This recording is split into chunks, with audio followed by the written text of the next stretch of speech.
ಒಂದು ಸಮುದ್ರ ಎಷ್ಟು ದಿವಸದಿಂದ ಐತೆ ಇದು? 6 ತಿಂಗಳಿಂದ ಇದೆ. 6 ತಿಂಗಳು ತೋರಿಸಿದ್ರು. ನರಸೀಪುರ ತೋರಿಸಿದ್ರು. ನರಸೀಪುರ ತೋರಿಸಿದ್ರು. ನರಸೀಪುರಲ್ಲಿ ಏನಂದ್ರು? ಕಡಿಮೆ ಆಗಿತ್ತು, ಮತ್ತೆ ಸ್ವಲ್ಪ ಜಾಸ್ತಿ ಆಗಿತ್ತು. ಅದಕ್ಕೆ ಹುಣಸೆ ಇಲ್ಲ ನಿಮಗೆ ಅವರು? ಹುಣಸೆ ಇಲ್ಲ ಅವರು.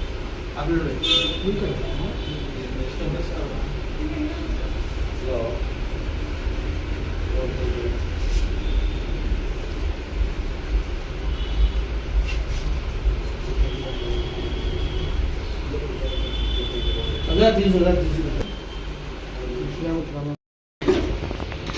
ಒಳ್ಳೆ ಕ್ಲಾಸ್ ಆಯ್ತಾ? ಓದೋದು ಒಳ್ಳೆ ಆಯ್ತಾ? ಇಷ್ಟ ಆಗ್ಬಿಟ್ಟಿದ್ದೀರಾ ಸರ್?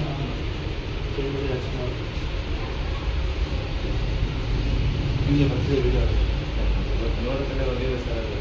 ನೋಡ್ಕೊಂಡೆ ಬಂದಿದ್ದೀನಿ. ರೆಡಿ ಮಾಡ್ಕೊಡ್ತೀನಿ. ಬಿಸಿಲು ಬ್ಯಾಗ್ ಇದೆಯಪ್ಪ ನಿಮ್ಮ ಮನೇಲಿ? ಬಿಸಿಲು ಬ್ಯಾಗು ಆಗಿಲ್ಲ ಸರ್. ಸೊ ಬ್ಯಾಗಲ್ಲಿ ಸ್ವಲ್ಪ ಇದೆ ಶಾಖ ಕೊಡ್ಬೋದು. ಇಲ್ಲ ಅದಕ್ಕೆ ಬಿಸಿ ಮಾಡ್ಕೊಂಡು ಕ್ರೀಮ್ ಕೊಟ್ಟಿದ್ರು, ಅದಕ್ಕೆ ಕ್ರೀಮ್ ಆಗ್ತಾ ಇದೆ. ಏನು ಮಾಡಬೇಕು? 3 ದಿನ ಆದಮೇಲೆ ಪುನಃ 3 ದಿವಸ ಬಿಟ್ಟು ಬರಬೇಕು. ಯಾವಾಗ ಇವಾಗ ಚಕ್ಕದ ಬಿಸಾಕ್ಬೋದು, ಹಿಂಗೆ ಚಕ್ಕದ ಬಿಸಾಕಿ ಅವ್ರಿಗೆ ಮೇಲೆ ಅದು ಸರಿ ಪರವಾಗಿಲ್ವಾ? ಹೇಳಿ ಪರವಾಗಿಲ್ಲ ಸರ್, ಕಡಿಮೆ ಆಗಿದೆ.